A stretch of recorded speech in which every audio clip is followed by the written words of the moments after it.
குடிசையிலே கொஞ்ச காலம் தங்கி பாருல கூரையின் ஓட்டை வீரி செல்வடி நட்சத்திரம் எண்ணி பாருல கூவும் செல்போனின் நச்சரிப்பை அணைத்து கொஞ்சம் செல்வண்ணின் உச்சரிப்பை கேட்போ வெறும் காலில் செருப்பின்று நடந்து மண்ணோடு பேசிக்கொண்டு போவோம் மழலைகள் ஆவோ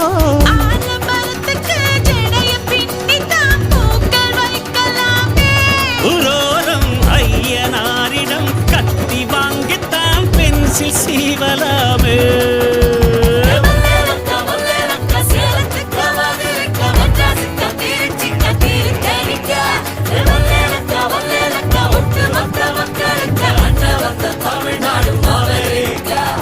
காவிரி யாரும் கை குத்தல் அரிசியும் மறந்து